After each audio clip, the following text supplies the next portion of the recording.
c'est le dernier spectacle ce soir, donc faut dire un mot. Oui, c'était le dernier spectacle et c'est leur dernière à eux aussi jusqu'à l'année prochaine. Bon, vous êtes venus en famille ? C'est ça.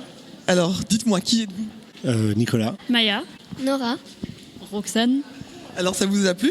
C'était très drôle, étonnant, punchy. Qu'est-ce qui vous a surpris ? La quantité de confettis. J'avoue, j'ai pensé, musiques de rock. j'ai pensé au ménage moi après. Et vous connaissiez l'histoire un peu ou pas ? Non. Marivaux, ça vous parle ? Oui, quand même. Ouais. Et s'il y a quelque chose que vous gardez de ce spectacle, c'est quoi ? C'était très drôle, voilà. Très drôle. Oui. Bon, ça sera le mot de la fin. Oui. Merci beaucoup à tous les quatre. Alors, qu'est-ce que vous voulez dire ? Qu'est-ce que vous avez pensé de cette pièce ? Une mise en scène extraordinaire. Ouais, qu'est-ce qui vous a plu ? Le côté féerique, onirique, les jeux de lumière, et puis le dynamisme aussi des acteurs. Et est-ce que par rapport à l'histoire d'origine, ça vous a surpris, la mise en scène ? Non, parce que tout est permis donc c'est très bien, ça enrichit l'histoire. Ah, j'ai adoré. Ouais. J'ai adoré. J'ai eu un mélange. J'avais un peu le côté féerique de les têtes raides là, tout ça avec et puis Juliette. Elle avait vraiment la voix de Juliette, la comédienne, Juliette Nourdine, la chanteuse. Ah j'ai pas la référence. D'accord. Ah si, quand elle est partie à chanter, entre le côté opéra théâtral, etc. C'était magnifique. Moi j'ai bien aimé. Ça finit bien la saison. Oui, magnifique. Super. Bon, au plaisir. À très bientôt. Il faut trouver les coulisses. Les coulisses, au fond du couloir, à gauche. On est là, c'est des artistes. Ah, ces artistes. On est des artistes. Tu connais la musique ? Le quatrième mur est le podcast du Centre culturel d'Argentré-du-Plessis. Nous allons faire tomber le quatrième mur et vous permettre de découvrir les artistes avant ou après leur montée sur scène. Je m'appelle Aminata Bléa Sangaré et je vous propose de suivre les aventures de tous les artistes qui passeront sur la scène du Centre culturel d'Argentré-du-Plessis. L'avant-scène comme si vous y étiez, alors venez avec nous derrière le quatrième mur.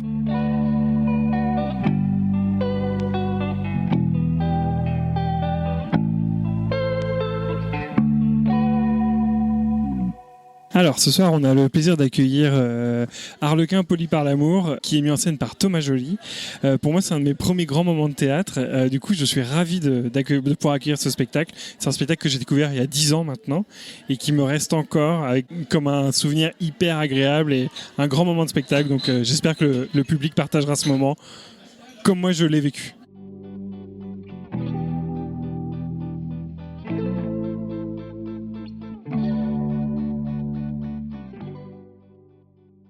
Merci de votre patience parce que les coulisses, ça fait partie de la vie. Et moi, mes coulisses, ce sont ces problèmes d'enregistrement. Et il n'y aura qu'un seul micro pour 5 personnes. Ça va être cool. Ça va être une première. Donc, merci pour ça.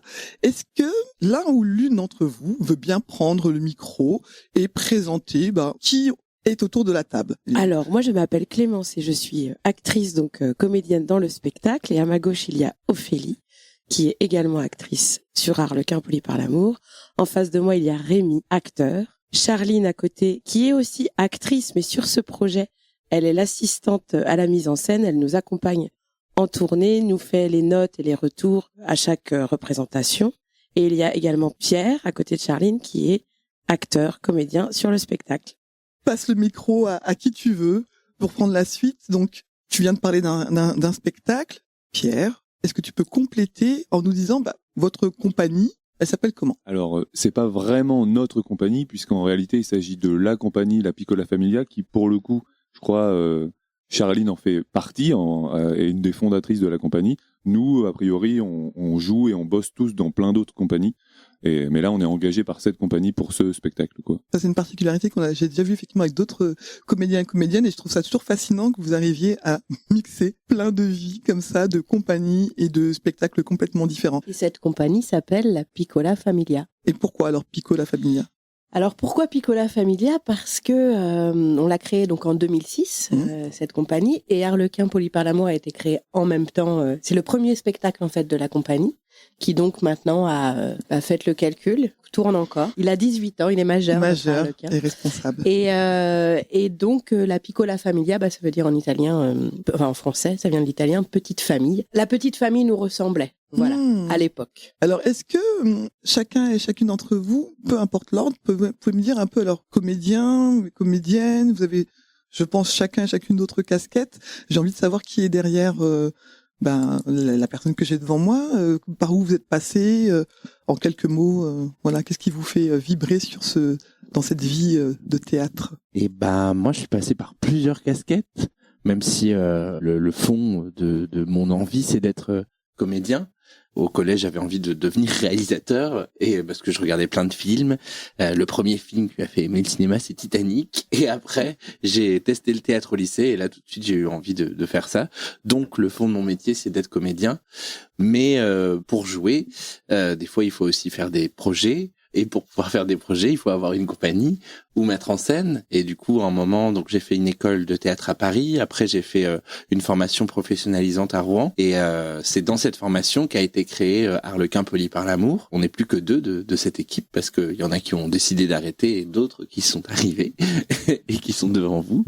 On avait créé une compagnie avec ce groupe avec lequel on jouait Harlequin. Et ensuite, on a arrêté cette compagnie et du coup, je travaille pour plusieurs compagnies différentes. Mais là, par exemple, demain, je travaille sur un spectacle où je suis juste assistant à la mise en scène et où je regarde et où je ne suis pas sur le plateau, mais ce qui me passionne aussi. Voilà. J'imagine que ça doit aider dans la vie d'avoir ces doubles regards ou triples peut-être même parfois.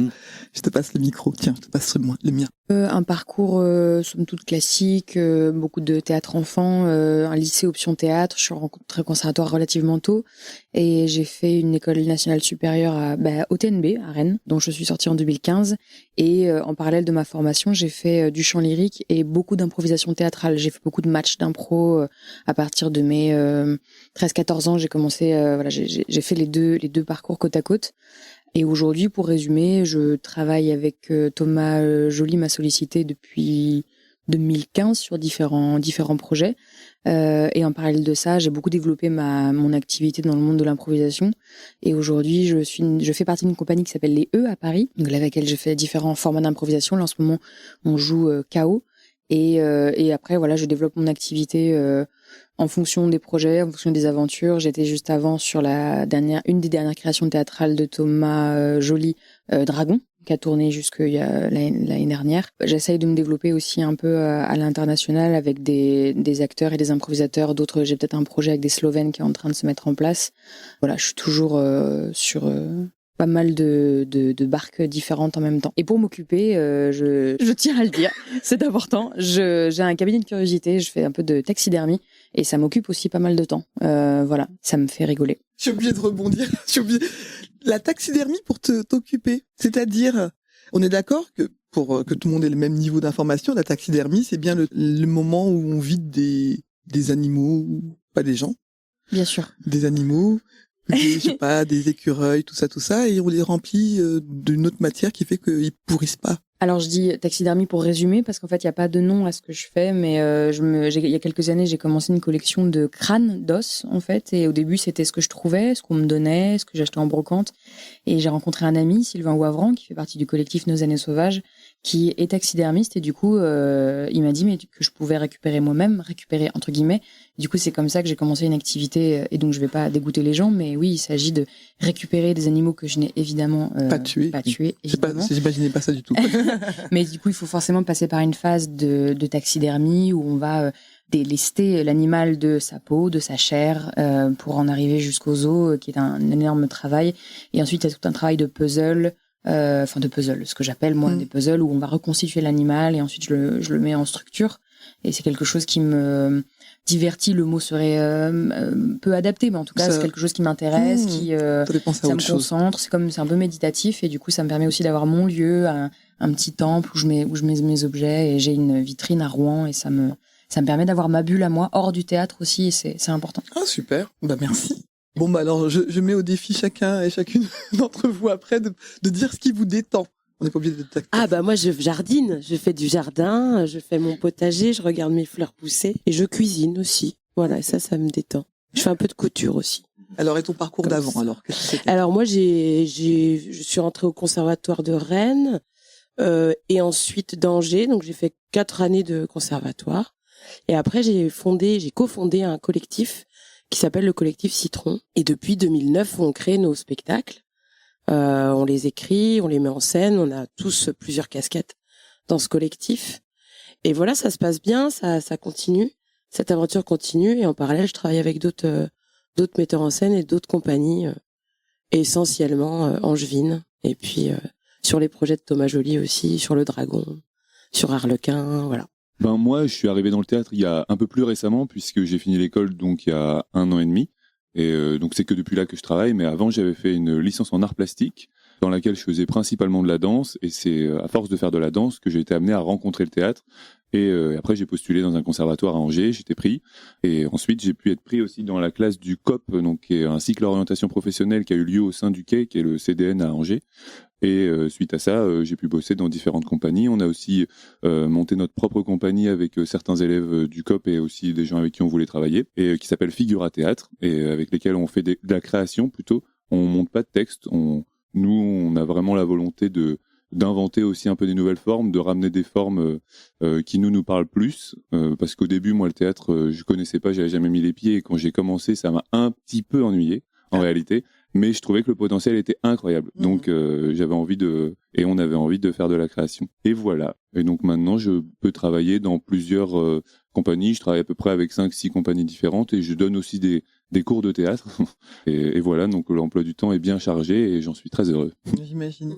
Et je me divertis ici quand même avec des jeux vidéo ou des choses comme ça. Sur téléphone ou non, sur tout type de plateforme. Je suis pas PC ou PlayStation, j'aime tout. Okay. J'aime jouer globalement dans la vie. Ok, bah ça correspond à ce que tu fais aussi. Ouais. Non mais c'est vrai, c'est un truc de geek le théâtre en réalité. Alors moi j'aime marcher. Voilà, c'est ma bulle. J'aime marcher en montagne surtout. Donc l'hiver c'est moins possible. Donc l'hiver je fais de la cuisine et l'été je marche. Donc ça veut dire que tu habites à côté de la montagne? Pas du tout. Mais je prends le train et j'y vais. Ah oui, d'accord. Voilà. Ouais. Mais si t'es loin de la montagne, tu fais comment pour te ressourcer entre deux spectacles? Je continue quand même de marcher, mais pas à la montagne, dans la campagne angevine. Voilà. Et sinon, j'attends le printemps. C'est pour ça que je dis l'hiver je cuisine dans ma caverne. Et j'attends le printemps pour pouvoir partir et marcher. Enfin, c'est mes repères de bulles, en tout cas, c'est ça. Et la lecture aussi. Et je lis énormément. Et toi, donc, ton parcours Ouh là là, moi, mon parcours... alors, moi, j'ai fait la fac art du spectacle à Caen, l'école Claude Mathieu à Paris. Et puis, ensuite, j'ai donc cofondé la Piccola Familia assez rapidement, finalement. Donc, avec... mes camarades, on était 5. On a monté Harlequin poli par l'amour, mise en scène de Thomas Joly. Et en fait, j'ai eu une aventure de compagnie qui a duré 20 ans. 15 ans de compagnie. Et après, Thomas a posé une candidature pour être directeur du Centre dramatique national d'Angers. Et il nous a demandé à moi et mes camarades de venir intégrer la troupe, de créer une troupe en fait au sein du théâtre. Donc je suis arrivée à Angers. Du coup, j'ai quitté ma vie rouennaise pour intégrer une vie angevine à travers le Quai. Voilà, là j'ai mis en scène aussi des spectacles parce que je me suis intéressée moi à la mise en scène assez rapidement. De plus en plus en fait, j'ai commencé à être sur le plateau et pendant les répétitions, quand on n'est pas dans une scène, on regarde et en fait grande passion des acteurs et des actrices. J'aime énormément, je parle pas de moi, mais j'aime énormément les acteurs et les actrices qui sont sur le plateau. Quand j'y suis pas, moi je trouve ça fascinant à regarder et à toute cette question du comment ça marche.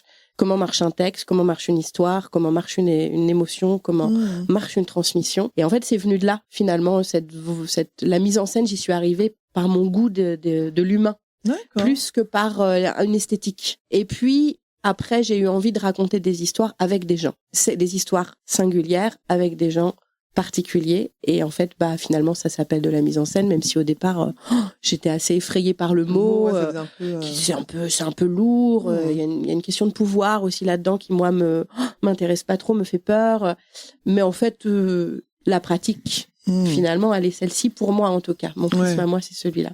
Pouvoir, ou en tout cas comme une danse où les pouvoirs sont un peu équilibrés, parce que c'est ça. Et puis on n'est pas obligé d'être dans la force complètement. En fait, et ce qui m'intéresse beaucoup moi c'est la question de l'horizontalité. C'est comment on travaille sur l'horizontalité au maximum, tout en ayant des rôles, en fait, parce qu'évidemment, il y a des décisions à prendre. Et là, j'ai monté une compagnie. Du coup, je suis partie du quai. Enfin, Thomas est parti, tout le monde est parti. Et moi, je suis restée à Angers et j'ai décidé de monter une compagnie qui s'appelle la Passeggiata. Et avec ce désir assez fort, justement, d'horizontalité, c'est moi qui la dirige, pour le coup. Donc, il y a vraiment une vraie posture de direction. Mais par contre, à chaque projet, j'ai envie que les cartes soient redistribuées. Tu rebats les cartes. Ouais, d'accord. vraiment. Et ça m'intéresse, en tout cas, de tester ça. Bonne idée ou pas, on verra, c'est le début. Mais voilà. Et donc, c'est j'ai hyper plusieurs intéressant. spectacles. C'est du Montessori. Ouais. Comme on fait avec les enfants. Un peu peut-être, mais en tout cas, essayer de penser alternatif. Mais en fait, on est très, très nombreux et nombreuses à désirer ça. Et c'est quelque chose qui est difficile. Clémence, avec le collectif Citron, dont elle a parlé, c'est ça. Il y a une vraie horizontalité. Moi, ça va être autre chose. Mais voilà, je crois qu'en fait, on est beaucoup à commencer à vouloir être dans un acte de résistance par rapport justement à une fonction pyramidale, une fonction verticale. Donc, j'ai envie de le tenter. Ça prend plus de temps. C'est un laboratoire. Mais c'est un laboratoire et voilà. Puis j'ai envie de raconter plein d'histoires, donc il y a des projets en route.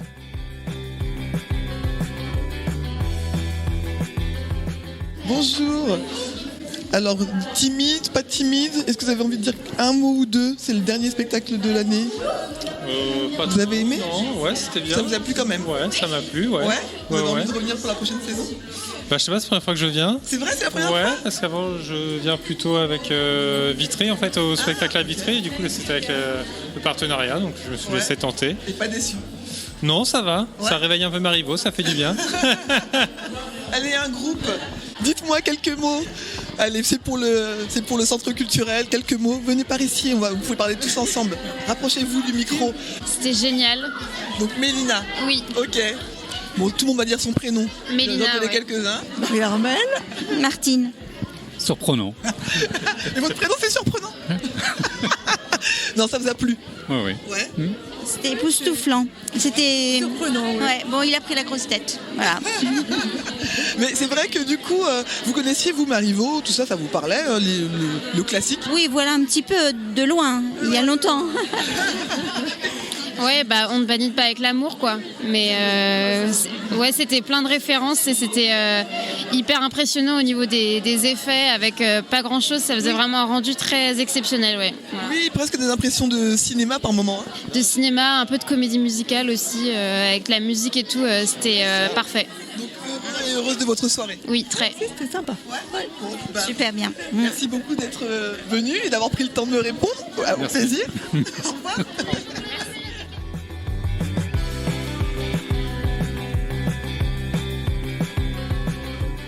Je me demandais comment vous avez eu envie de travailler les uns avec les autres, parce que tu parlais d'une alchimie ou de quelque chose qui se crée à un moment donné dans la mise en scène, mais ça peut ne pas marcher entre des personnes et dire ta façon de jouer ou ta façon de respirer, je ne sais quoi peut me...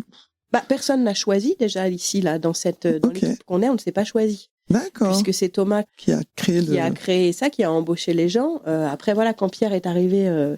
Depuis cette saison seulement, effectivement, on s'est concerté avec Thomas, parce que moi, je suis le spectacle, en fait, depuis plusieurs années, c'est moi qui le suis. Et effectivement, moi, je pensais à Pierre pour ce rôle, et Thomas aussi, donc ça tombait très bien. Donc, je sais pas, on peut en parler, justement, le fait de pas se choisir et de se retrouver dans un spectacle sans s'être choisi, c'est vrai que c'est intéressant. Bon, pour nous, ça se passe bien. Pour moi, je pense que ça fait partie du métier. Donc, j'arrive dans un projet en me disant que je n'ai pas d'option, je n'ai pas de choix. Du coup, ça nous invite à nous adapter immédiatement, et ce qui est plutôt vertueux, je pense. Après, moi, je suis arrivée dans une équipe en 2018 qui se connaissait déjà depuis longtemps. Donc, c'était la deuxième reprise de rôle au sein de cette équipe, mais il y avait au moins 4 éléments qui se connaissaient déjà depuis longtemps. Du coup, c'est toujours entrer dans une dynamique de groupe, c'est une chose.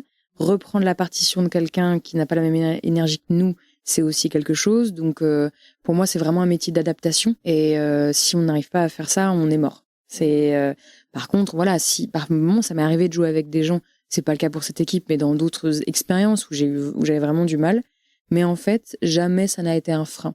Il y a toujours un moment où, quand on entre au plateau, hormis cas extrêmes de gens que je n'ai pas vécu qui seraient très border, en fait, on met notre vie de côté. Là, on est au service d'un projet. Et en fait, c'est pas notre petite personne qui compte, c'est l'histoire qu'on vient raconter, les volontés du metteur en scène, et on fait taire notre ego au service du collectif. Et moi, à mon sens, je trouve ça plutôt vertueux. Oui, puis ce qui est riche et intéressant aussi, c'est les rencontres, c'est de rencontrer des partenaires avec qui on n'a jamais joué, donc découvrir une autre façon de porter un texte, d'interpréter, s'en emparer aussi. Enfin, c'est-à-dire que on va essayer de tous être sur la même ligne pour raconter l'histoire, et on va prendre des uns et puis des autres. Et ça, c'est très très riche. Et en plus, c'est un métier où on a la chance de rencontrer beaucoup de personnes super. Enfin, moi, en l'occurrence, je suis toujours tombée sur des gens très chouettes. Donc après, ça ouvre le réseau, si on peut dire. Et puis ça nous permet d'aller voir travailler les copains sur d'autres projets. Ça nous permet, pourquoi pas, de penser à eux pour des projets à venir. Enfin voilà, donc c'est riche de rencontres et de découvertes. Un prof d'impro m'a dit, rencontrer l'autre, c'est lui donner la possibilité de nous modifier. Et j'adore cette phrase. Quand on va à la rencontre d'une équipe, de quelqu'un, quand on va voir un spectacle, rencontrer les choses, c'est leur donner la possibilité de nous modifier. Et à partir de là, il y a plein de choses qui s'ouvrent potentiellement. C'est très riche aussi. Enfin, c'est aussi pour ça qu'on fait ce métier. C'est-à-dire qu'on parle aussi de vie, les personnages, ils sont souvent plusieurs aussi, et donc aussi pour raconter, enfin ils sont pas forcément plusieurs, mais pour raconter en tout cas ces personnages, enfin ça nous sert aussi dans notre métier de pouvoir savoir s'adapter, de pouvoir aussi absorber un peu, même si c'est pas toujours de tout repos, les énergies de tout le monde, de chaque groupe et tout ça, et c'est quelque chose de très nourrissant en tout cas pour aussi sur scène, quoi. Et c'est aussi pour ça, c'est parce qu'on aime être en groupe, enfin même si des fois on a besoin aussi de s'isoler, c'est important, mais en tout cas moi perso, c'est parce que j'aime aussi être en groupe que je fais ce métier, et que j'aime aussi m'adapter et puis rencontrer souvent des nouvelles personnes. Et c'est un exercice en plus que vous donnez, parce que en vous écoutant, je me dis je vois bien, moi au boulot ou quoi que ce soit, il y a des fois on se sent pas bien avec quelqu'un, mais on peut dire je vais jamais lui parler, ou décider à la pause déj ou quoi, j'y vais pas. On peut que le croiser. Là, vous avez pas le choix en fait. Donc, en plus de devoir apprendre le texte, vous devez aussi dire ça va, allez, on joue ensemble pour peu que. Enfin voilà. Moi, je suis vraiment. Enfin, j'ai le mot fasciné qui vient, et je suis pas du tout dans le culte des personnes ni quoi que ce soit. Et chaque métier est intéressant, mais à chaque fois, plus je rencontre des gens de votre engeance, je plaisante, des acteurs, des comédiens, des comédiennes, enfin je me dis, mais c'est quand même un sacré laboratoire que vous produisez à double titre, quoi, dans votre corps, dans votre tête, et de jouer en plus, quoi. C'est-à-dire que rien que déjà en jouant vos rencontres entre vous, on aurait déjà presque quelque chose à regarder. Enfin voilà. Bon, je sais pas si ça intéresserait beaucoup ce concept-là, mais moi je quoi que ça a déjà été fait, c'est le loft, quoi. Mais bon.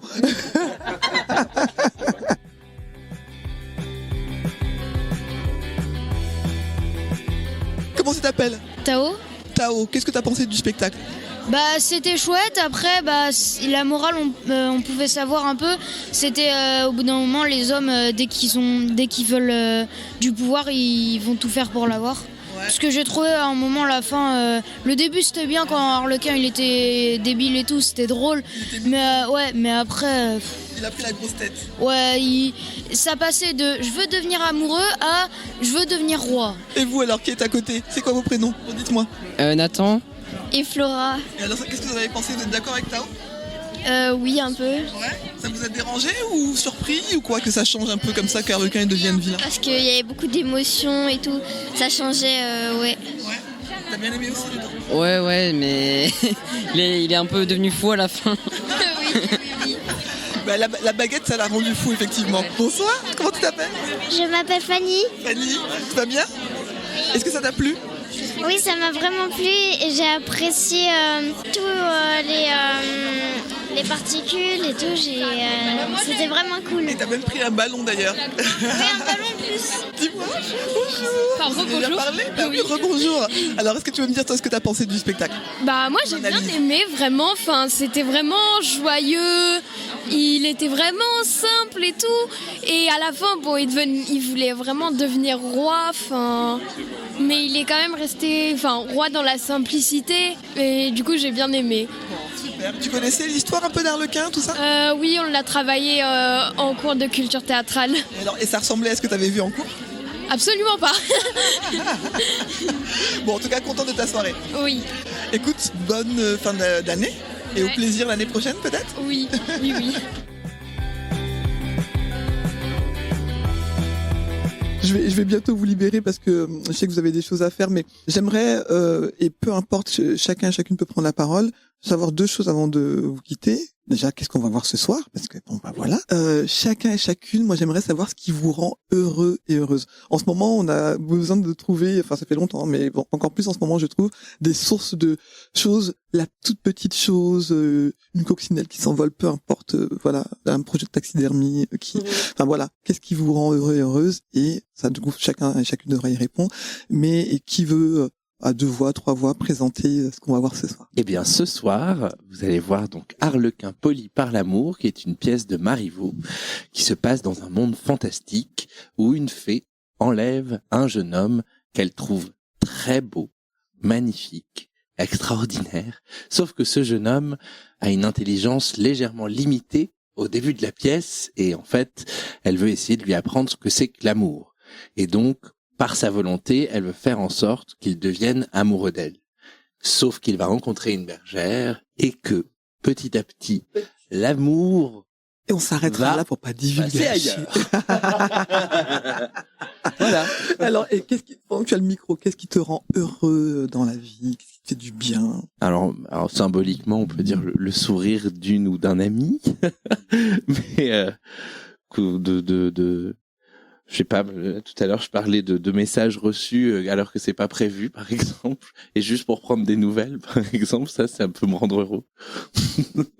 Alors, je penserais tout de suite aux nouveaux projets, nouvelles sollicitations pour un projet excitant. Ça me rend très heureuse. Mais un truc qui me rendra heureuse, je pense, toute ma vie, c'est de faire rire mes sœurs.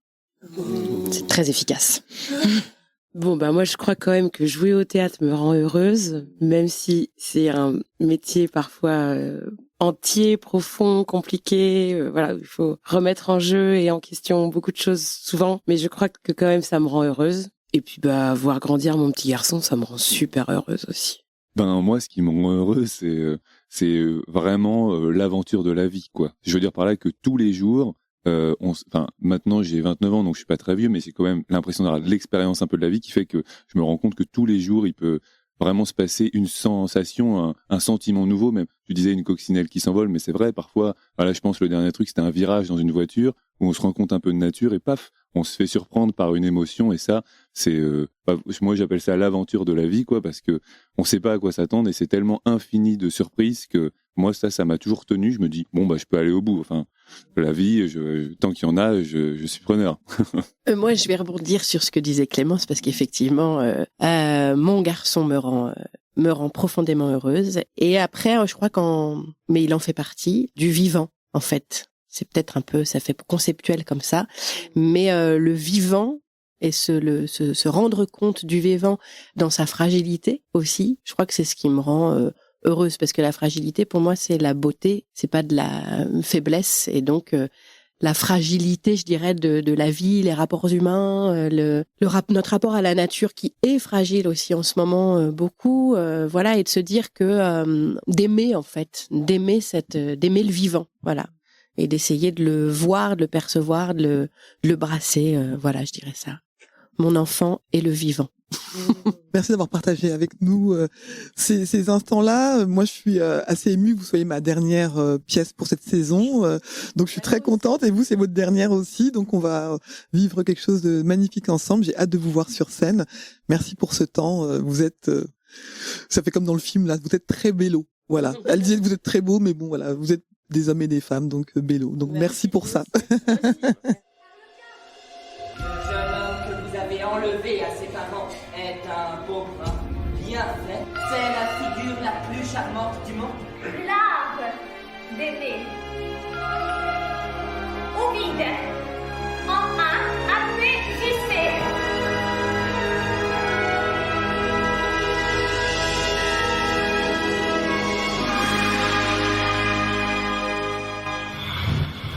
Arlequin, voudrais-tu aimer une personne qui te trompe ?